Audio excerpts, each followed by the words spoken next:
السلام علیکم رحمۃ اللہ وبرکاتہ۔ آج اپینڈیسائٹس کے بارے میں بات کریں گے۔ اپینڈیسائٹس کے وجوہات کیا ہیں اور یہ کیوں ہوتا ہے اور یہ کیسے ہوتا ہے، اسے کیسا بچا جا سکتا ہے، اس کی ہم تفصیل دیکھیں گے۔ لگ بھگ 5 سے 10% لوگ اس میں مبتلا ہوتے ہیں۔ اس کے بارے میں تفصیل سے بات ہوگی۔ یہ چھوٹی اور بڑی آنت کے جنکشن پر ہوتا ہے اور یہ انگلی نما ابھار ہوتا ہے۔ پیٹ کے دائیں جانب نچلے حصے میں اپینڈکس کی آرگن ہوتا ہے۔ اپینڈیسائٹس میں سوجن ہو جاتی ہے جس کی وجہ سے پیٹ میں انفیکشن ہو جاتا ہے اور پیٹ میں تکلیف شروع ہو جاتی ہے۔ اس نلی میں انفیکشن ہونے کی وجہ یہ ہے کہ اس میں بیکٹیریل جرمز جمع ہو جاتے ہیں۔ بعض اوقات یہ پھٹ بھی جاتا ہے جس کی وجہ سے انفیکشن پیٹ میں پھیل جاتا ہے اور مریض کو شدید تکلیف ہوتی ہے۔ بعض اوقات لاپرواہی یا غفلت یا بروقت علاج نہ ہو تو موت بھی واقع ہو سکتی ہے۔ اپینڈکس کا مرض بڑھنے کی علامت یہ ہے کہ پیٹ میں شدید قسم کا درد ہوتا ہے اور ہرے یا رنگین خون ملے ہوئے اس قسم کے الٹیاں ہوتی ہیں۔ بروقت اس کا آپریشن نہ ہو تو مریض کی موت واقع ہونے کے امکانات ہوتے ہیں۔ اس کنڈیشن کو پیریڈونائٹ کہتے ہیں۔ یہ درد کھانسنے کے ساتھ ہی شروع ہوتا ہے، کبھی چلنے کے دوران بھی ہو سکتا ہے۔ جب ہم کھانا کھاتے ہیں تو اس کے بعد کوئی وزنی چیزیں اٹھانے سے یا تیزی سے سیڑھیاں چڑھیں اور کھانا کھانے کے بعد اچھلنے کودنے سے بھی یہ بیماری کا موجب بنتا ہے۔ کھانا کھانے کے بعد اچھلنے کودنے سے اپینڈکس کی نلی کا منہ کھل جاتا ہے تو غذا کے کچھ ذرات اس نلی میں داخل ہو جاتے ہیں جو پلٹ کر واپس نہیں آ سکتے۔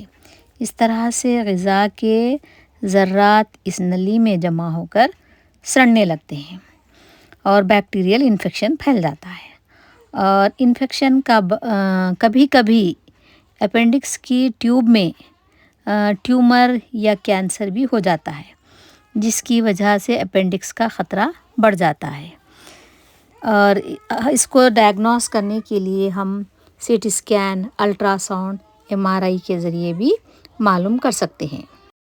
اپینڈکس کی نلی تقریباً 2 سینٹی میٹر سے 20 سینٹی میٹر کے درمیان ہوتی ہے۔ ایک نارمل آدمی میں 9 سینٹی میٹر اپینڈکس کی نلی ہوتی ہے۔ حالانکہ یہ لوگوں کا کہنا ہے کہ یہ ویسٹیج آرگن ہے، لیکن در حقیقت یہ ویسٹیج آرگن نہیں ہوتا۔ اللہ تعالیٰ نے کوئی بھی چیز بیکار پیدا نہیں کی، یہاں تک کہ انسانی جسم میں جتنے بھی اعضاء ہیں ان کی افادت بھی مسلم ہے۔ یہ اور بات ہے کہ حضرت انسان کو بھی ان کے کام اور فوائد معلوم نہ ہوئے ہوں، اور طبی حلقوں میں ایک عرصے سے یہ تاثر موجود تھا کہ بڑی اور چھوٹی آنت سے جو یہ جو چھوٹا سا نلکی نما عضو یعنی اپینڈکس لگا ہوتا ہے وہ کسی کام کا نہیں ہے، یعنی ویسٹیجیل آرگن ہے کہتے ہیں، اور اس کے بغیر بھی انسانی جسم معمول کے مطابق کام کر سکتا ہے۔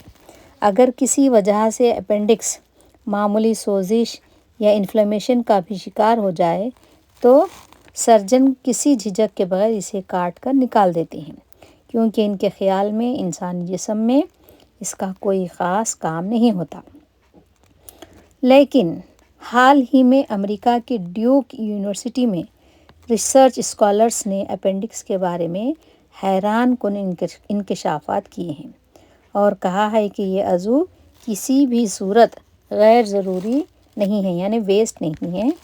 حقیقی معنوں میں اپینڈکس آنتوں کا بے حد مددگار ساتھی یا عضو ہے جس میں اعصابی قوت کے علاوہ مدافعتی صلاحیتیں بھی ہوتی ہیں، جس سے ہضمی نظام کے علاوہ دماغی صحت کو بھی تقویت ملتی ہے۔ سائنسدانوں نے اپینڈکس میں 20 کروڑ سے زیادہ اعصابی خلیات یعنی نیورونز کا سراغ لگایا ہے جو حرام مغز سے بھی زیادہ ہیں۔ یہ اعصابی خلیات نیورونز بیکار بیٹھے نہیں ہوتے، یہ پیچیدہ نیٹ ورک سے جڑے ہوتے ہیں، جس کی بنا پر اپینڈکس کو نیم خود مختار طریقے سے کام کرنے کا موقع ملتا ہے اور وہ دماغ سے براہ راست رابطہ کرنے کے قابل ہوتا ہے۔ یہ کہنا بالکل درست ہے کہ اپینڈکس آپ کی آنتوں میں ایک دوسرے دماغ کی طرح کام کرتا ہے اور آنتوں کا تعلق دماغ سے جوڑتا ہے۔ اب آپ اندازہ لگا سکتے ہیں کہ اپینڈکس کی اہمیت کیا ہے۔ اپینڈکس کا ایک انتہائی اہم کام یہ ہے کہ وہ صحت کے لیے مفید جراثیموں کو محفوظ پناہ گاہ فراہم کرتا ہے۔ جب آپ کا جسم بیمار ہوتا ہے، خاص طور پر اس وقت جب آنتوں میں موجود فائدہ مند جراثیم کا صفایا ہو جاتا ہے، تو اس وقت اپینڈکس ایک ذخیرہ گاہ کا کام کرتا ہے، یعنی وہ فائدہ مند جراثیم کو سپلائی کرتا ہے، آنتوں میں جراثیموں کا توازن بحال کرتا ہے۔ یہ عضو جسم کے مدافعتی رد عمل کو بھی فعال کرتا ہے۔ انتہائی ناگزیر حالات میں جان بچانے کے لیے جن لوگوں کا اپینڈکس نکال دیا جاتا ہے تو انہوں نے طویل عرصے تک اپنے نظام ہضم میں تبدیلی محسوس کی ہو، وہ آنتوں کے انفیکشنز میں زیادہ مبتلا ہونے لگے ہوں، یہاں تک کہ وہ قبض یا دست کا بھی زیادہ شکار ہو سکتے ہیں۔